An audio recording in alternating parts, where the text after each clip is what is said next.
Hi, I'm Drew. And I'm Sam. And welcome to Drewling Samantics.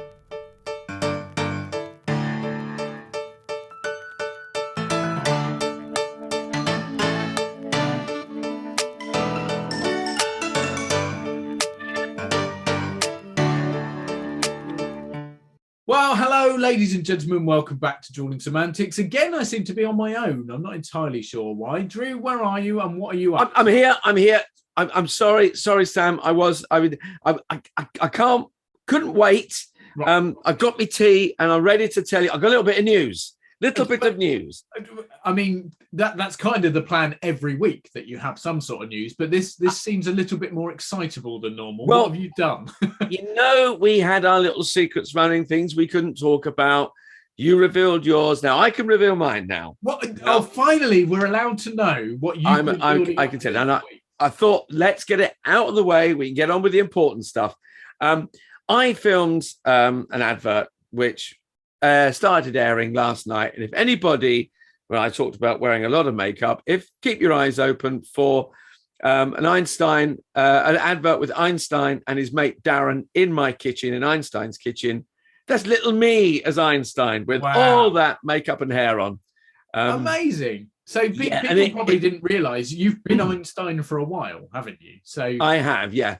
But previously it was all CGI, which was in its way wonderfully and cleverly done. But this time it's me inside wonderfully creative makeup, which I think we talked a little bit about. And it's all down to the skill of some incredible makeup artists and creatives. So yeah, that is little me in there. I pop up occasionally. We'll pop up on social media as well. We've done some 15-second little social media ones. So everyone's going to get very bored of Einstein. If you could get bored of a genius. But yes, so it was fun to make, but I can finally say that's what I was doing. Amazing. It's a genius advert. And thanks to some very clever, very, very talented creatives behind that. So amazing. There you go. That's really, really cool. So they cast an old codger to play an even older codger. I mean, that's great work from the Thanks for that, mate. There. I would say it took a lot of makeup to make me look that old. You keep thinking that, mate. Yeah, they had to unage you to play Einstein. Yeah. And they may have had to add some hair, I take it. I did have a wig. Yeah, what are you on about? Cheek. Well, I mean, it was just a bit fluffier, bigger than yours. So I could do that. I got stuff at the back. I mean, maybe not at the front, mate. Half an Einstein in that respect. Half an Einstein. But anyway, So other than being super famous, hiding behind someone else's greatness, how have you been? The show going well, I take it? Yeah, we've got just a few shows left. Ghost on the Wire been going nicely. We've had some lovely reviews. It's good fun. We've had some really good houses as well, which is nice. Encouraging for a fringe venue, because as we both know, everyone knows that they live and die on their ticket sales. Yes. So we've done some nice ticket sales, which is great for us as well. So fantastic. Yeah. I mean, hopefully it's also a precursor that people are starting or feeling a lot more comfortable with theatre. We've seen it a bit across the West End, and ticket sales are starting to go back up again. And obviously we're currently in a financial situation in the country and sort of globally almost, where things aren't quite so easy, but we're fortunate that the support does still seem to be there, and hopefully this is slowly building towards a very successful festive period for everyone. We hope that theatre houses will be full for pantos and stuff. I think also because I think everything has loosened up regards the unwelcome guests now. I think we're able to, and I know a lot of places are dropping their restrictions, still with care. I mean, with the Grotto and the number of people that, fingers crossed, we're going to get over Christmas, we are going to still observe safety measures and be very careful and get our performers to test occasionally, just because we're that close one-on-one with the public. But also working in with pantomimes, as we know, even last year one performer down and that was it. So that we're still still got half a mind on that, producers, I think, and performers. But that said, even though we're going through a financial, crisis and a tough time, people still want to be entertained. I think we found that out throughout the whole period of lockdown, etc. So I think we're coming out, as you say, cautiously but very positively, and I think audiences are feeling the same. Yeah, absolutely. I mean, we're not obviously jumping the gun and going everything's normal and whatever, and particularly we've now got another round of jabs happening for the unwelcome guest, just to cover it, because there is going to be this heavy period now where, I mean, even things like the Queen's funeral, there were millions and millions of people gathered, the biggest gatherings we've seen for probably 2 or 3 years. So there is going to be that mixing, and certainly over Christmas period, it's going to be a lot busier everywhere. So there's preparation for that, alongside the flu jab, which obviously this time of year is another issue, more in the lower immune system kind of people, but whatever. So we do have to be careful, but we can also be optimistic, I think. I think so. I think we could be optimistic and hopeful. Yeah, I do think that. Yeah.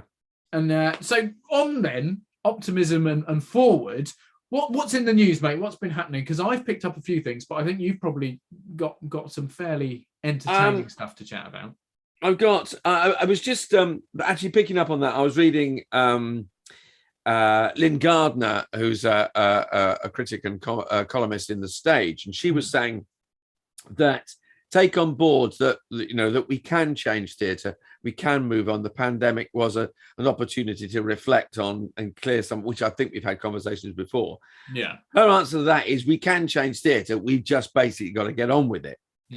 And then there was a flip side. There was an article underneath that, by the side of it, still saying that freelancers are still feeling a lot of job insecurity as a result of the pandemic. So as we've just said, there is hope, there's optimism, but also I do think, people are still going, we got to be careful. But that's a little side thing. Very amusing thing that came up. Now, you call me a technophobe and I'm an old grump and everything, but I don't like self-checkouts in supermarkets. Which is extra funny, because did you not do an advert for, was it for the COVID testing, and where you were working on a supermarket checkout? I was working on a supermarket checkout. Yes, I was. But this is Tesco's have a competition running, a little bit like Britain's Got Talent styly, where they want people. There's a video playing on the screen of a checkout or somewhere in the store, and you can duet. You can talk to the checkout, this little video, and you reply, and it wants you to say, I've written it down here, it wants you to say, don't forget to scan or tap your club card, and then you can say club card accepted. So you literally put your voice in, and you're auditioning for that voice to be used at the checkout. So it's a voice of the people, which is quite nice. Go like in every store, like on their machines. Oh yeah. That's it. That's all you're saying. It's not the whole rigmarole on there. It's just those. But it's obviously to boost the use of club card. And we all know, this is no advert for Tesco's, but if you use your club card, it reduces the prices. So that's obviously what they're pushing. Yeah. But you read it, you think, that's quite a good idea. It's quite kooky. It's a nice little thing for people to muck about with. I mean, I usually stand there and swear at the self-checkout. Yeah. So, I won't be saying club card accepted. I'll be going, just give me my freaking shopping. Yeah. And I don't have any bags, you bastard. But I hate them. But you think, oh, that's great. Your voice gets used. And is there any form of payment for this? And this cropped up in the... There should be, because it is a job. Yeah. Now, if you and I, as voiceover artists, were to record that, you would think, oh, I get some form of remuneration. Now, because this is, or not because, but this is going to be members of the public who could be doing this. Yeah. So technically not necessarily performers, although there could be a few performers rush in there and go, going to do this. Get stuck in, yeah. Yeah, don't get stuck in. Don't get too excited, because all you get is 10,000 club card points, which is equivalent to 100 quid. So we're talking about a job which essentially will make your voice go nationwide, across the nation, like completely cut every single Tesco store, every single self checkout. So let's say there'll be what, I don't know, 20 per store. I don't know, 10,000. So we're talking 250,000 machines, maybe. There's a lot of them. There's a lot guesstimate. of them. Yeah, but certainly in the hundreds of thousands, if not millions, potentially. And they're offering you £100 in club card points, not even cash. It's just, I think it's a great idea. I mean, half of them is going, it's a fun idea. Half of it's the fun. Half of it's, for people to go, well, that's me. I'm on the machine for one lucky person, So Mrs. Jackson of Altringham's going to go, that's me. Brilliant. And she gets £100 worth of club card points. Do you know? And I mean, to be fair, they've already achieved probably what they set out to do, in that we're talking about it, which means that lots of people will be talking about it, which means it's publicity for them. They've already advertised their product. They've done what they needed to do, and it's cost them nothing. Not even 100 club card points. But madness. I mean, we should be outraged. I can see the fun side of it, but actually, it's like when they do these massive open castings, like for Star Wars, or they've done various other things where I think they did it for Harry Potter as well. And sometimes genuinely they are looking for that random person that's never really done it for fun, done Amdram or done a bit of singing on the side or something, but never really taken it seriously. And they are this sort of undiscovered star, so to speak. I mean, that was the premise of things like Britain's Got Talent, and all the sort of How to Solve a Problem Like Maria or Any Dream Will Do, all the musical ones. But actually, the sad truth of it is that the real general public don't really get a look in. The majority of people that go into these things these days are either targeted or have been training all their life and are just using it as a way in. I mean, I'm trying to think of examples. Someone like Paul Potts, for example, who was almost advertised as being this just random guy. I'm pretty sure he had vocal training throughout his entire childhood. Oh, yeah. You're not. And he was singing in famous places and stuff before he did that.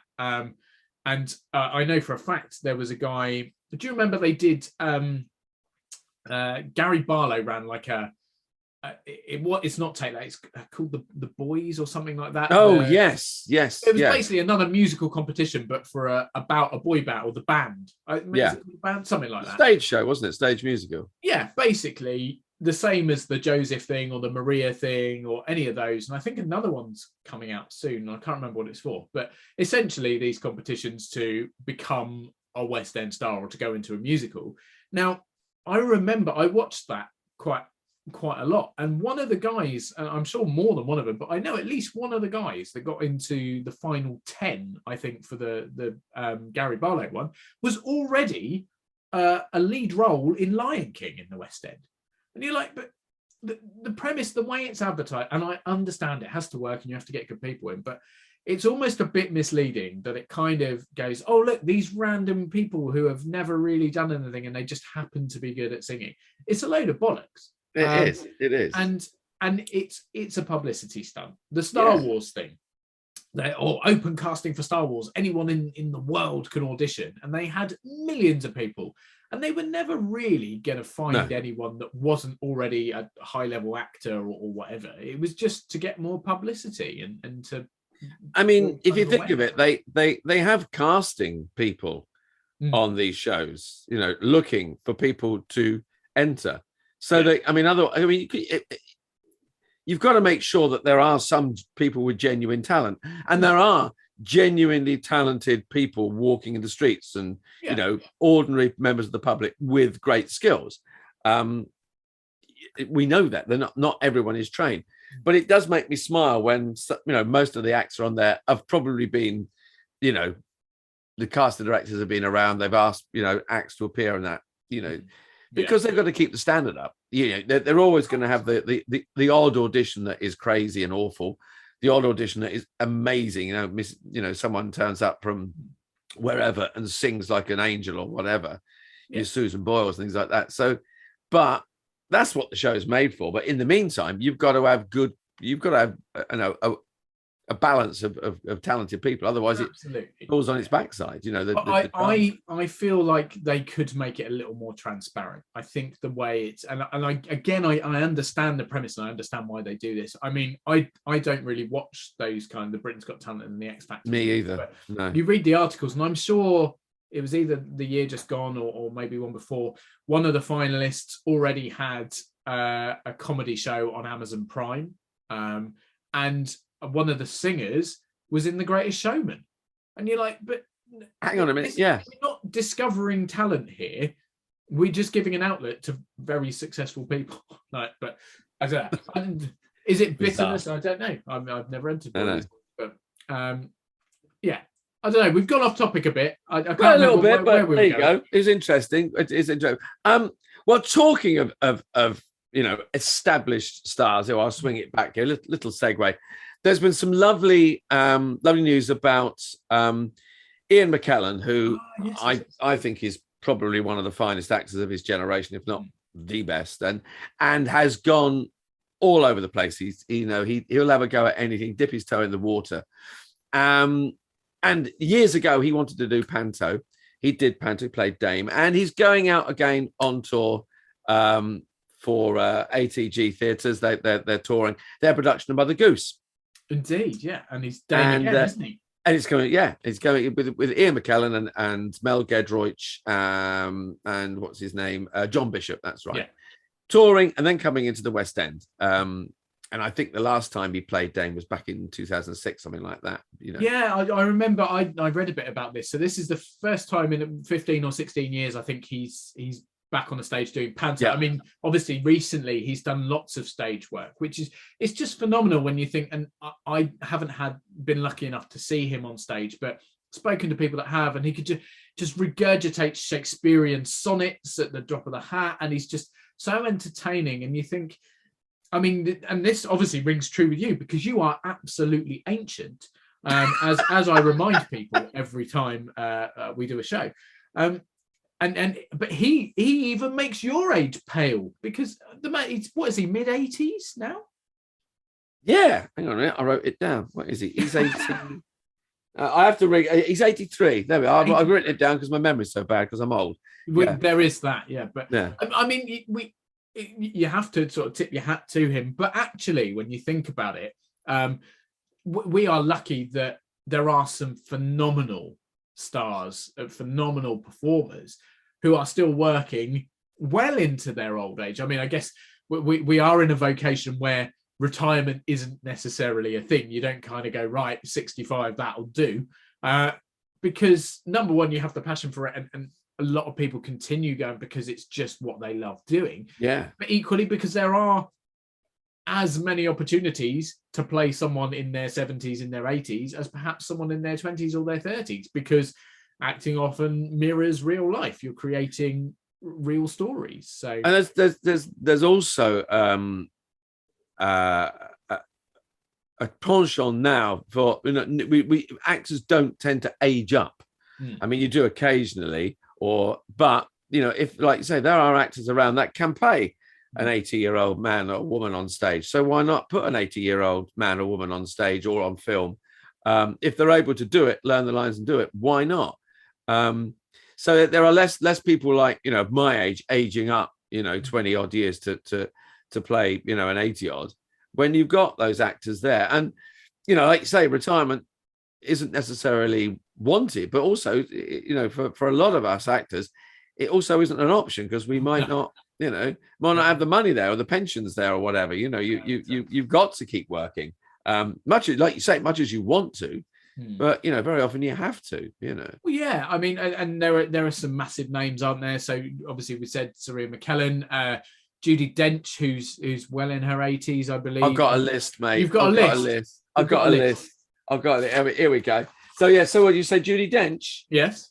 Yeah. Oh, she's doing this wonderful series of commercials on telly, taking a swipe at her role in Bond. And she's Dame Judi Dench, one of my very favourite actors, as you know, is 87. Bless her. 87. And is is current and funny and as relevant as ever. You know, Mckellen, we said, is 83.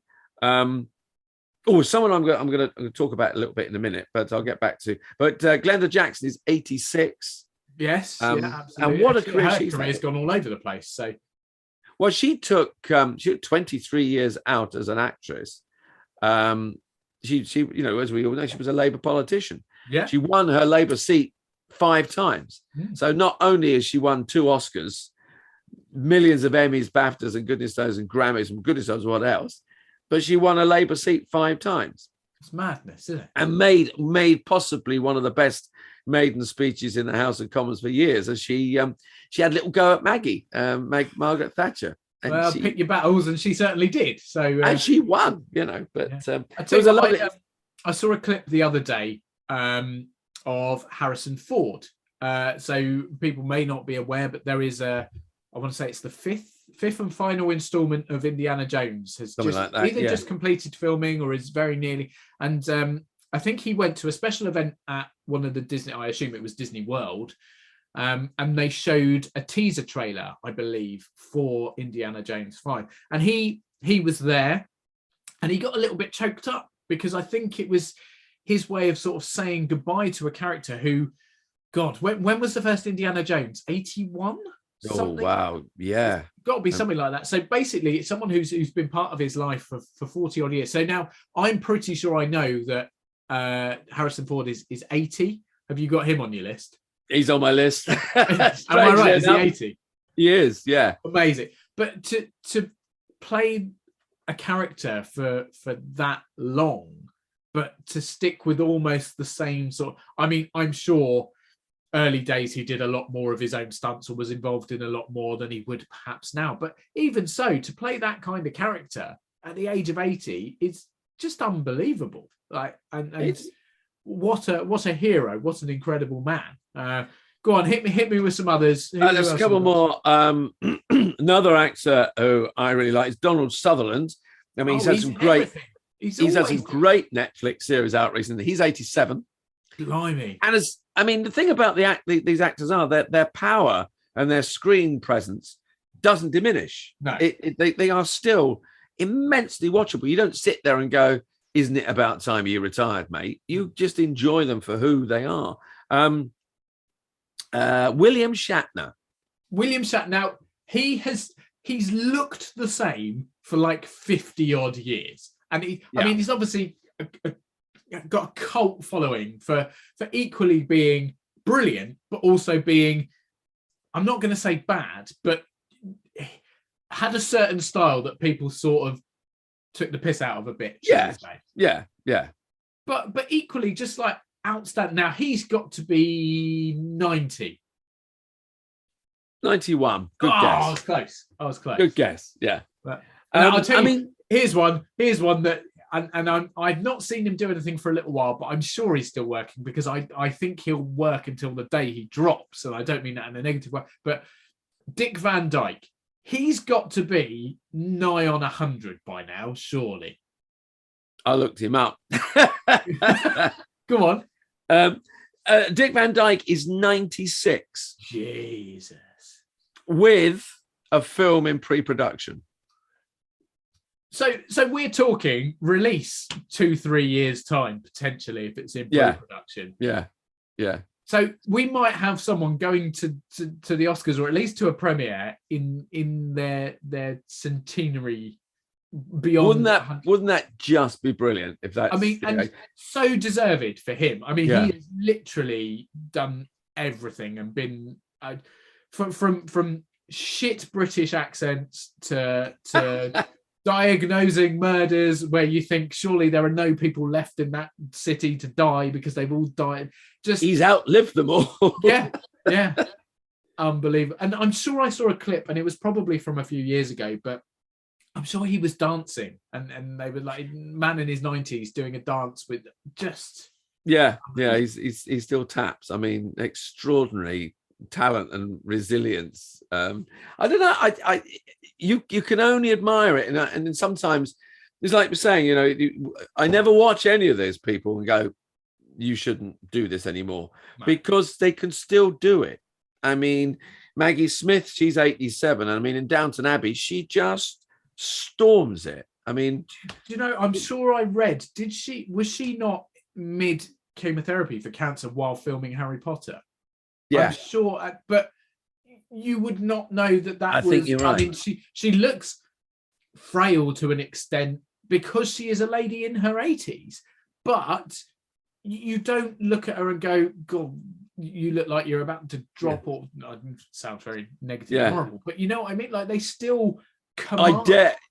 I dare anybody to walk on the set of Downton Abbey and say, you look a bit frail, Maggie. I think she'd probably eviscerate them, but, rip them apart. Yeah. But and there was, it was very interesting. It was a wonderful interview with Glenda Jackson that I listened to a couple of days ago. And This Cultural Life on Radio 4, if anyone listens to it, there's some fabulous actors on there talking about their life in the arts. Yeah. And she was so down to earth. She was working in Boots on the tills, and someone said, do you want to join the local amateur dramatic society? She joined the local amateur dramatic society, did very well, auditioned for RADA, and Boots, she couldn't afford it. And they said, if we had a scholarship, we'd give it to you. And she told someone at Boots this, and her manager or shop manager said wrote to the local authority and got her a grant to go. Oh, wow. Got her a bursary. So Boots are responsible for Glenda Jackson. So there you go. And she went, and of course the rest is theatre history and political history. You know, as I said, she took 23 years out to be a Labour politician, came back. I think she did 2 or 3 radio plays, and then played King Lear. Which just as a side note, it's one of the toughest roles for any male actor, let alone a female actor. With of 86. She bloody stormed it. Madness. But she said a very interesting thing. They were asking her about, she's won everything from, awards wise. And she said, well, they're all right. They're nice to get. Which she said, they don't make you any better. She said, they make you, and I thought, there's someone who cares about their art. She said, they're lovely to get, but they don't make you better. They make you a little bit more employable, maybe, it's, because people will go, oh, we'll have Glenda because she's just won an Oscar. But she said they don't improve your performance. And true. She used to give her awards to her mother. She used to give her awards to her mother. It's an interesting thing because actually at the point, and this might be a weird way of looking at it, but I'm talking about awards in general, not just performing, not just acting or whatever. But if you think about it from a sporting point of view, in theory, the time you win that gold medal, the time you win that championship, the time you get given the best award is potentially the best you'll ever be. I mean, for some people, of course, you can go on and win a second Oscar. You can go on and win gold medal at the Olympics in an even faster time. I'm not saying that's not possible, but the majority of the time, that's probably the peak. So as she said, it doesn't make you any better. In fact, it potentially makes it hard to ever be any better. So an intriguing way of looking at it. It is, isn't it? People will be writing to us and go, no, that's absolute bollocks. Shut up, Sam. But well, no, it's true, because I mean, the thing is, it's measurable, though, isn't it? I mean, talent is. I mean, people, it's she won the Oscar, he won the Oscar, whatever, and people say, oh yeah, but that film was better than that. It's all subjective. I mean, it's one person's opinion. It's like watching MasterChef, and someone loves that dish and someone hates that dish. But at least if you run 100 meters and you beat everybody else, okay, you get the gold medal.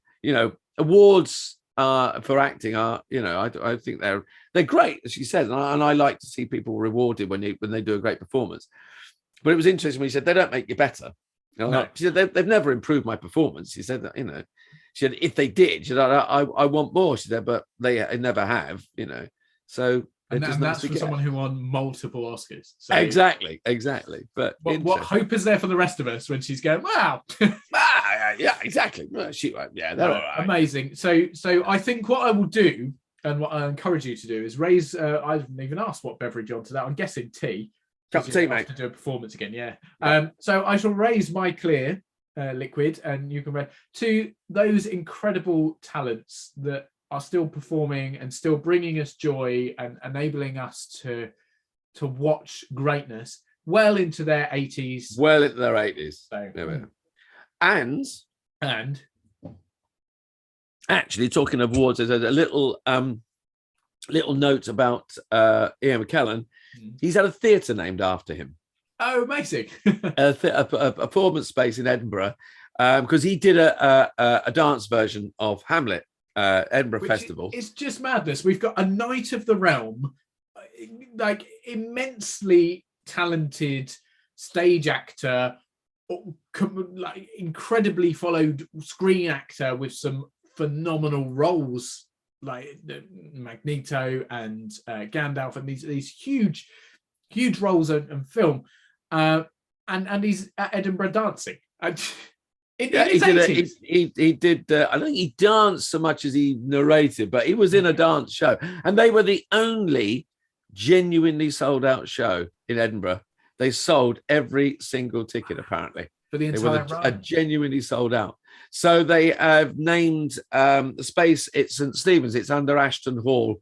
300-seater venue. 300-seater venue. 3-seater, mate. I think even I could sell it out. Yeah. The 300-seater venue. I can't remember how many performances, but they all sold out. But it is now the Ian Mckellen Theatre. So I think it's lovely. I think it's really nice. And even better than that, he wore a beanie hat throughout the run of Hamlet. And they auctioned that off. They raised £12,000, and that is now a bursary for young dancers. So, I mean, he kind of just ticks the boxes, doesn't it? It's just sickening at that stage, isn't it? He's raising money for charities and good causes. He's selling out theatres. He's got the theatre named after him. He's been knighted. What more is there? I'll tell you what more, mate. Next time you go to Tesco's to self-checkout, it'll be Ian Mckellen saying, have you scanned your club card? He'll have done it just for the Tesco points. He'll have done it for his Tesco points. Oh, dear. Just absolute madness. And I'll tell you what, from one theatre and performing great to another, because we've got a guest joining us next week, mate. We do. Yeah.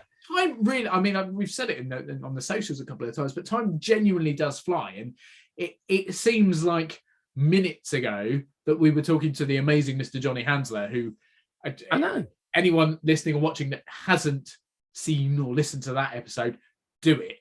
I mean, he's full of just the most ridiculous but true stories. Just had such a blast with him. And then next week, we've got another very talented chap joining us from a sort of different angle from the industry again. So I don't think it just goes so quickly. And then in between, we got these random exchanges where you and I shout a load of insults at each other and talk about what's going on in the world. We are now, well, we're if you take it on episode number, we're in our 80s now, I think. We are, aren't we? Yes. We're on our 6th season. This is our 9th episode of the 6th season. So quick maths, 5, 15, 75 plus 9, 84. We are mid-80s, mate. Mid-80s. So the show is almost as old as you. And it's actually about to get even more mental, isn't it? Because we've got so much coming up. Oh, mate, it's gonna get crazy. But there we go. We will be here. We are a constant.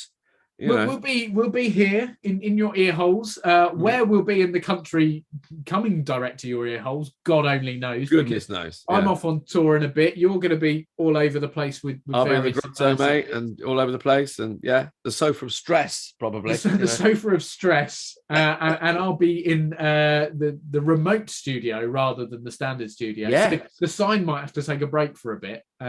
I'll see if I can green screen one in or something for those that'd be good. that watch on YouTube. But anyway, mate, all I can say then really is good luck with your final few shows. Thank you. I'm so glad you've had a cracking run, and I'm sure it will end just as well as it's been going. Bless you, Sam. And then do you get the opportunity to have a well-earned rest for a bit? No. Oh, okay. No, it'll be kicking off into it's prep. I mean, we've got auditions for actors for the Grotto, etc., and we're set building and designing, and production wise, and then it'll be donning the red of the great man himself. So yes, indeed. So you're going to be assisting he who lives at the North Pole, or is it South Pole? Exactly. Is it North or South Pole? North. It's got to be North, isn't it? North Pole, Lapland, mate.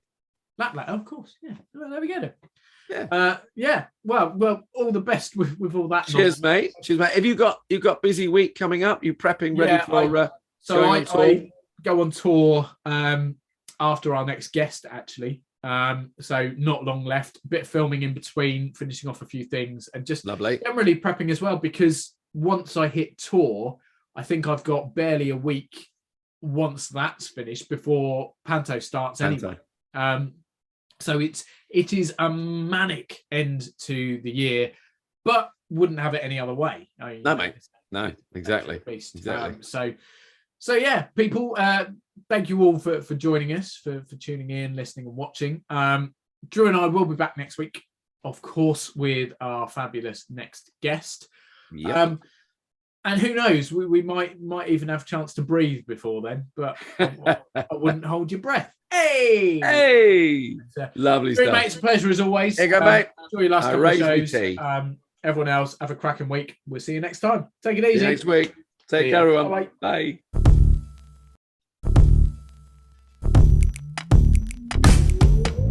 Thanks again for watching this episode of Drewling Samantics.